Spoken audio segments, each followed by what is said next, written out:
Welcome back to the channel, guys. Today we are going to replace the oil cooler, the external oil cooler on my GS-F. And it's not leaking, but it has some damage to it. The whole reason that we're doing this is I discovered that it was damaged when I was removing the front bumper to replace the carbon fiber and the grille surround. And I noticed that it didn't look quite right. And so start looking closer. Yep, it's got a big dent in the side of it. This car has no prior paint work other than the bottom of the bumper getting some touch-ups. And so it's the original bumper. It's still got the original writing on the backside of the bumper. So I know it didn't happen from an accident or something like that. My guess, and let me know in the comments on this one, my guess is something from the wheel caught and flipped it forward into the oil cooler. That's the only thing I can think that happened. There's no damage underneath it. There's no damage anywhere else around it. I don't know how in the world that happened, but that's what we've got. So I bought this oil cooler brand new from Bell Lexus, and I bought it as an oil cooler assembly. And I later learned through a friend of mine, Edward, who told me that you can actually buy the cooler by itself for significantly less. It's labeled as a bracket, but it's the whole cooler because there's a bracket attached to it. And it's about like $120. Well, this piece, the assembly, the MSRP on it, I've got my $908.71 here in October of 2025. I paid $671 from Bell when they had a sale, 20% off plus their discount already. So not quite half off, maybe like 40% off of MSRP, but it's still almost $700 for this part. And while the bumper was off, so I only have to take the bumper off once, I said, I'm gonna go ahead and replace it. It's not leaking, but we're gonna go ahead and do it. And might as well make a video of it. So you guys can see, if you're looking at this in the future, in 2032 or whatever, this is how to replace the oil cooler on your GS-F and RCF. It's the same process. So for starters, watch my video on how to remove the front bumper, because that's what you need to do. Front bumper has to come off to do this. Not super difficult, but it is helpful to have an extra set of hands. So go remove the bumper, and then now we'll proceed. So after you remove the front bumper, there is this piece that sits in the fender liner. So you're gonna remove that. And then there are gonna be 4 10mm bolts right here. Take off this front piece. And then all you have are 2 10mm bolts holding the flow in and flow out to the oil cooler. And so I'll show that to you after I remove it. You can see the damage, and I have no idea how that happened. Nothing on this is cracked. No brackets are bent. Nothing is damaged underneath. There's no leaking, nothing. It's a big question mark how in the world this happened. And of note also, this car it's already wired for the headlight washers, which this car in the US cars don't have. The Canadian cars have it, the Japanese cars have it, the British cars have it. US cars don't have it.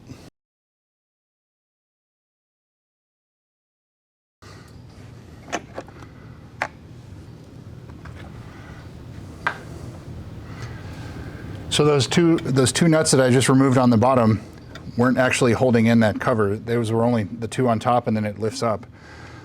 So these 2 here are holding in the oil cooler itself. So you have to loosen the bracket up top. There's 2 10mm nuts right here.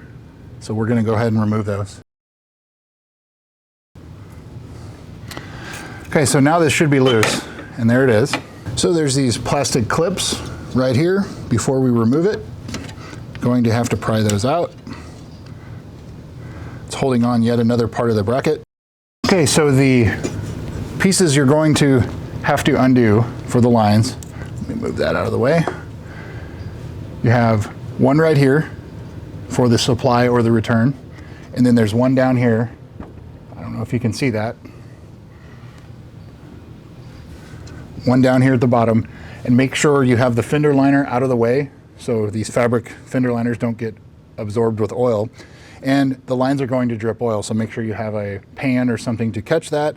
This is obviously full of oil as well, so when you remove it, sort of tilt it towards the outside to prevent the bulk of it from coming out, but it's still gonna have a decent amount of oil that's gonna come out that are in these lines and in the oil cooler. So now there's one more 10mm bolt you need to remove. You need a shallow 10mm to get that.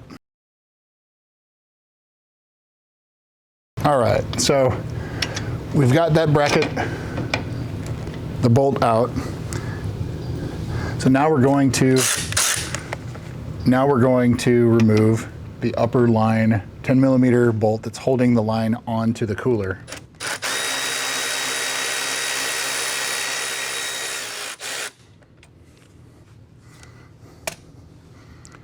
And just for reference, those are the same bolts. The bolt that's holding the line in is the same one that's holding the bracket on, so you don't have to worry about mixing those up. So now you're going to wiggle this loose, and there's going to be some oil that's going to come out.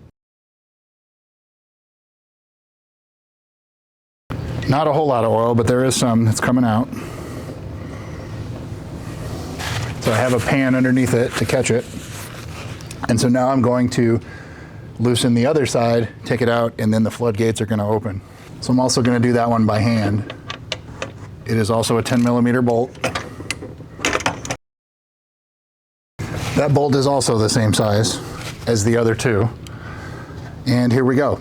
So now we're going to wiggle it free, and then our oil cooler will be completely free, and there's a whole lot of oil that's going to come out. Try to keep it from not getting on the carpeted fender liners, otherwise it'll stain them. Let's see if I can tilt it to the side without it leaking here. So there's the upper line. There we go.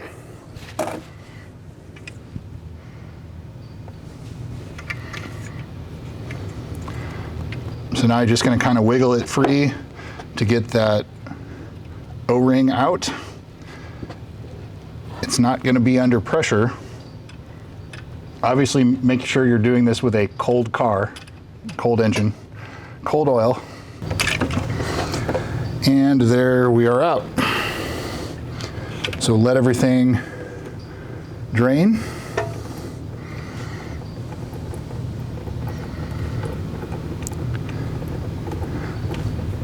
And then we will reinstall everything. So this is the part that's not 100% necessary, but I bought it just in case it was damaged. This is 15731-38010. That is the piece that sits in front of the oil cooler.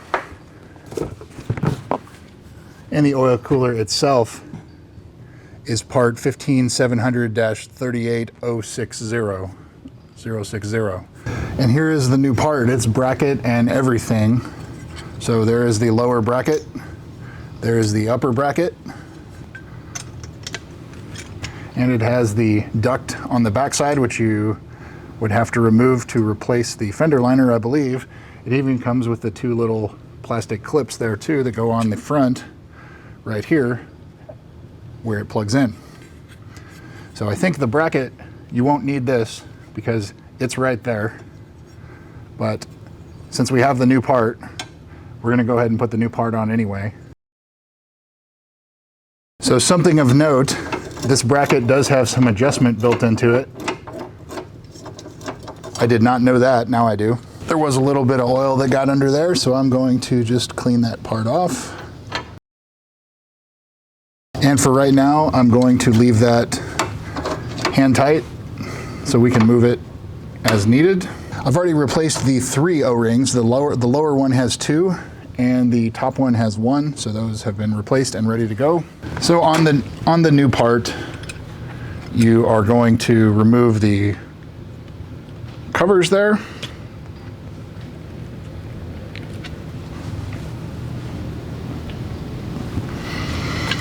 And there's 2 ways you can go about this. You can either go ahead and add oil to this, or when you start the car, it will not run it low, but just basically add another quart, then start the car, and it will fill this, and you will be good to go. So the O-rings, make sure you put a little oil on them before you put them in, or, I have some right here, just kind of put it in there. That's all you need to do. So the reverse, we're going to go ahead and put the lower bracket on first.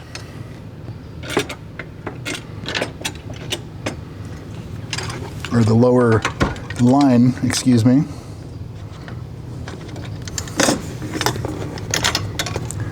So the lower line is in, and I don't know where my towel went.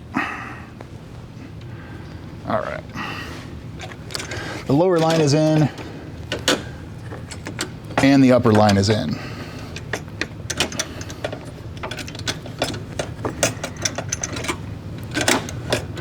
So now we put all the brackets back on, all the bolts back in.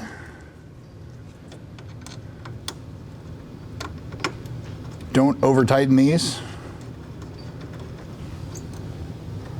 All they're doing is holding the O-rings in place, holding the line in place. You don't need some crazy tightness on them.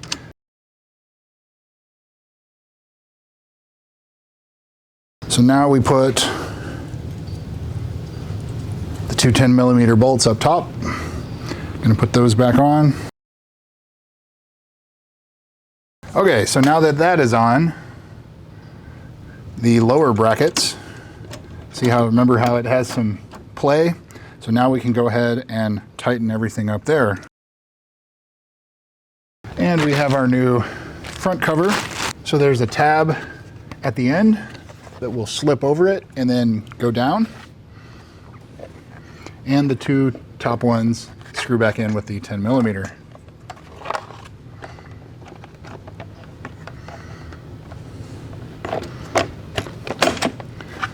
So if you look on the side here,